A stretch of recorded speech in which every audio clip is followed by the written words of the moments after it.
Phill Spencer is lying. Simple as that. He is completely lying. And anybody that's being tricked by it is it's hilarious to me. But I'm not saying that it can't be. I guess the delusion is that he thinks that saying these things are going to help his case. But all it does is diminish his brand. But we'll see what happens. But Phill Spencer is genuinely just lying. He's lying about not being competitive. He's lying about not wanting to, storm the cloud market. He's lying about spending almost $100 billion on gaming studios to be third place. I think he's lying. It's very simple, but I guess most people aren't as business savvy as I would expect.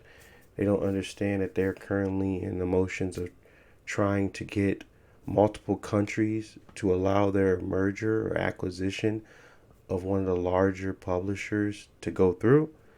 And one of them just literally, the UK one, just said no. So for him to come out and say, we're trying to dominate, we're trying to be number one, why would people think he would be telling the truth? I mean, it's not funny, but I just have to understand where the mindset is of an individual that would believe it. Because even if you are in business yourself, and well, I don't know, maybe there's a level to certain businesses that you just really have to understand that maybe, just maybe, he has to say what he needs to say in order to get things done.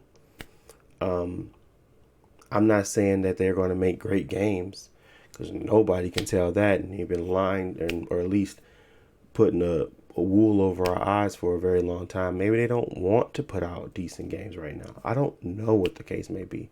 Whatever it is, it seems like they can't do it, and that's all that really matters. It just seems as if they can't do it. So what do you do when you can't necessarily do it?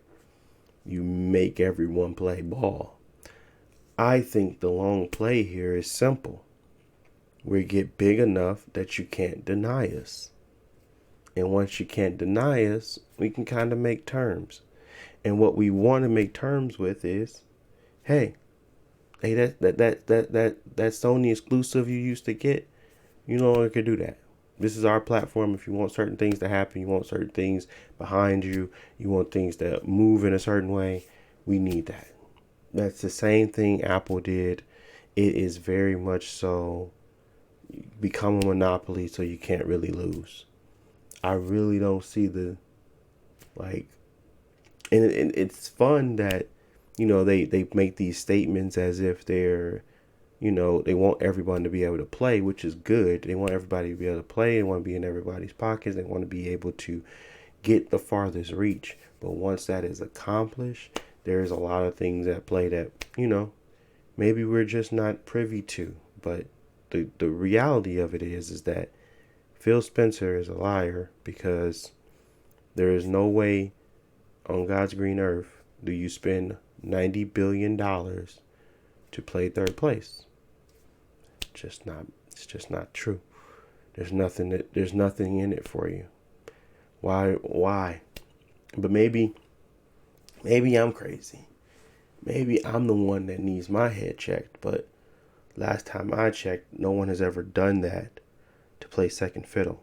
And yes, you can become profitable by just being a conglomerate, but they were already that. They didn't need to spend that money.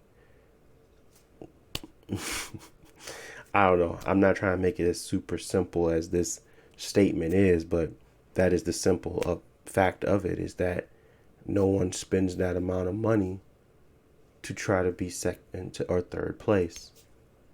Just doesn't happen. Now, we already seen what their play was in cloud gaming. We already see with their subscription service. A lot of these companies, once they actually start to make good games, and maybe that never comes, but once that actually starts to happen and the value behind Game Pass goes up substantially, and people are on other platforms trying to figure out, well, how do I get a piece of that? They're going to go to PCs, they're going to go to the Xbox streaming accounts, or they're going to go to the Xbox Series S, and they're going to try these different products because they want their reach to be far reaching. And once that happens, maybe there is sometimes down the line where Game Pass is actually on a Sony console, and maybe that becomes a higher value proposition than most of paying $70 for one game. You're paying that for, and like I said, it's all just straight business. I don't. Phill Spencer to me is not no longer like making all the decisions. He's like, he may be a gamer at heart, but there's like literally simple plays behind every move he makes.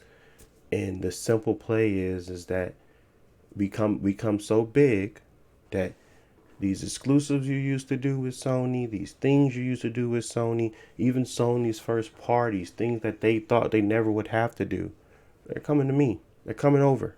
We got to. You got to. You want certain things? We want certain things. That's about it. It's called leverage. That's it. I mean, I don't really got much else to say. I don't want to beat it like a dead horse, but basically, Phill Spencer is lying. Peace.